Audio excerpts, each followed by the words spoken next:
Assalamualaikum warahmatullahi wabarakatuh. Kami di sini ingin mempresentasikan UAS Pendidikan Pancasila tentang apa itu dasar negara dan apa tujuannya. Saya sendiri bernama Nurul Fajri, ingin menjelaskan konsep dari negara.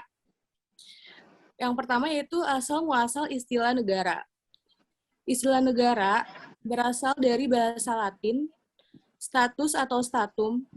Status atau statum adalah sesuatu yang mempunyai sifat-sifat yang tetap dan tegak. Istilah negara juga muncul dalam buku Dua Prinsipal oleh Niccolo Machiavelli, yaitu Lo Stato.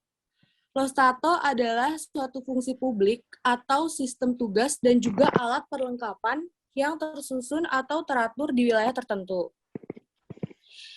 Istilah negara berasal dari bahasa Sanskerta, yaitu nagara atau nagari yang bermaksud kota. Salah satunya dibuktikan dengan keberadaan kerajaan Tarumanegara.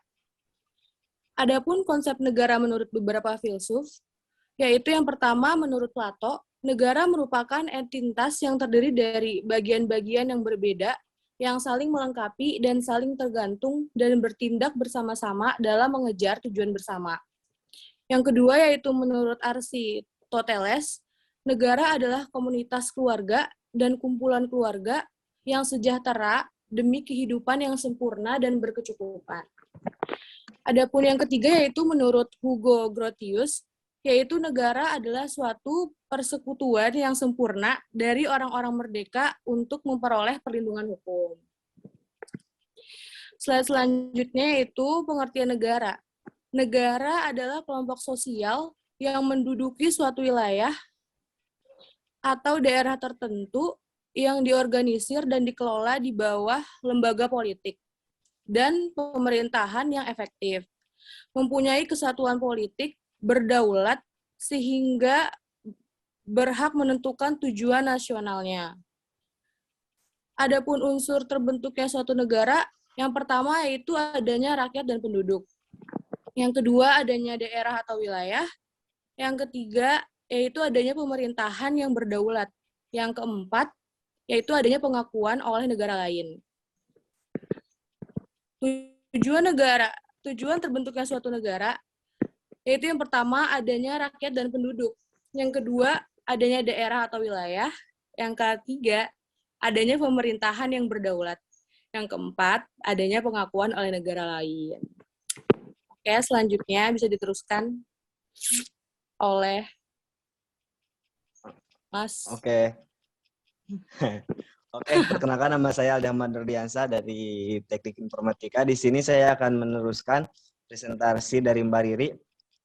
Yang selanjutnya yaitu tujuan negara Indonesia. Tujuan negara Indonesia yang pertama yaitu untuk mencerdaskan kehidupan bangsa, yang kedua untuk memajukan kesejahteraan umum, yang ketiga ikut melaksanakan ketertiban dunia yang berdasar perdamaian abadi dan keadilan sosial.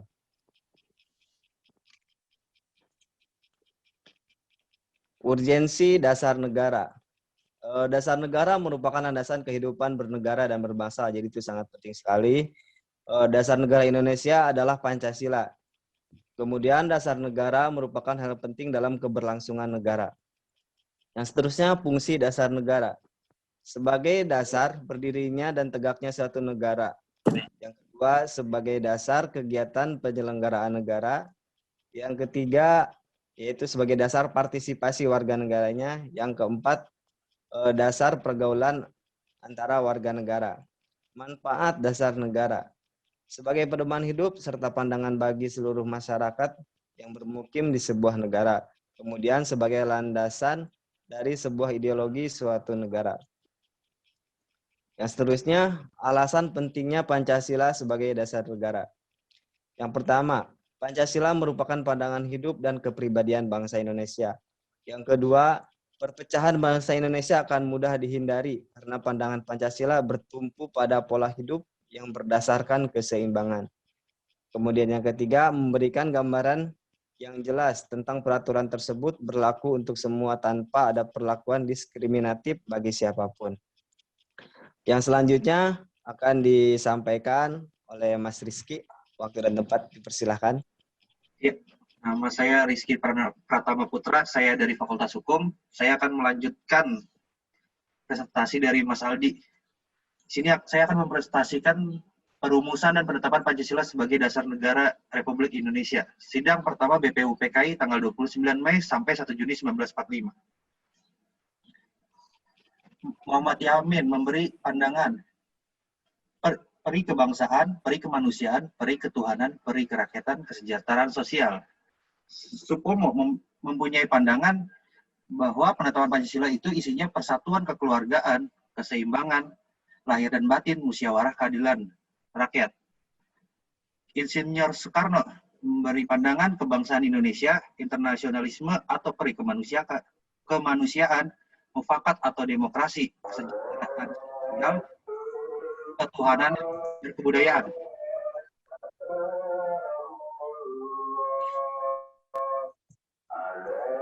Landasan yuridis Pancasila merupakan negara Republik Indonesia sebagaimana terdapat pada pembukaan Undang-Undang Dasar Republik Indonesia 1945. Landasan ideologinya, secara sosiologis, Pancasila sebagai dasar negara telah berakar dalam kehidupan masyarakat. Salah satunya nilai-nilai ketuhanan dapat ditemukan dalam kehidupan beragama masyarakat Indonesia dan keyakinan yang berbeda-beda. Landasan historinya, secara historis, nilai-nilai yang terkandung dalam setiap sila Pancasila sebelum dirumuskan dan disahkan menjadi dasar negara secara objektif historis telah dimiliki oleh bangsa Indonesia. Sehingga nilai-nilai Pancasila tersebut tidak lain adalah bangsa Indonesia sendiri. Landasan politisi, Pancasila sebagai ideologi dalam kehidupan politik di Indonesia menjadikan Pancasila sebagai landasan serta tujuan dalam kehidupan politik di Indonesia. Dalam kehidupan politik yang ada di Indonesia juga harus dijalankan sesuai dengan nilai-nilai Pancasila. Tujuannya ialah dengan menjadikan Pancasila sebagai ideologi politik Indonesia, menciptakan politik yang kondusif, demokratis, bisa mencapai cita-cita bangsa Indonesia, serta mencapai tujuan Indonesia yang tercantum dalam Undang-Undang Dasar 1945 alinea keempat. Pancasila memiliki peran yang sangat penting dalam dunia politik yang berjalan di Indonesia. Implementasi nilai-nilai Pancasila. 1. Implementasi nilai Pancasila dalam bidang politik. Dalam bidang politik, kehidupan politik di Indonesia harus berdasarkan pada nilai-nilai Pancasila, sehingga kegiatan politik yang tidak berpihak pada rakyat dan atau yang hanya berorientasi pada kekuasaan semata dapat dihilangkan. Aspek politik ini dituangkan dalam pasal 26, pasal 27 ayat 1 dan pasal 28 Undang-Undang 1945. Implementasi Pancasila dalam bidang ekonomi, ekonomi kerakyatan, yaitu ekonomi yang berdasarkan pada tujuan bersama. Demi mencapai kesejahteraan rakyat secara luas, aspek ekonomi ini dituangkan dalam pasal 2 ayat 2, pasal 33 dan pasal 34 Undang-Undang Dasar 1945. Selanjutnya presentasi ini akan dilanjutkan oleh Pak Abdul Rozak. Silakan. Oke, selanjutnya saya akan melanjutkan presentasi. Saya nama Rozak dari Fakultas Ekonomi. 3. Implementasi Pancasila dalam bidang sosial dan budaya. Perundang-undangan yang mengangkat nilai Pancasila bersifat humanistik. Aspek sosial budaya dituangkan dalam pasal 29, pasal 31, dan pasal 32. 4. Implementasi Pancasila dalam bidang pertahanan, keamanan, peraturan perundang-undangan yang dibuat berdasarkan pada nilai Pancasila sebagai dasar negara yang pada hakikatnya mencakup nilai ketuhanan, kemanusiaan, persatuan, kerakyatan, dan keadilan. Aspek pertahanan keamanan dituangkan pada pasal 27 ayat 3 dan pada pasal 30. Terima kasih presentasi dari kami mohon maaf kurang lebihnya kami ucapkan terima kasih.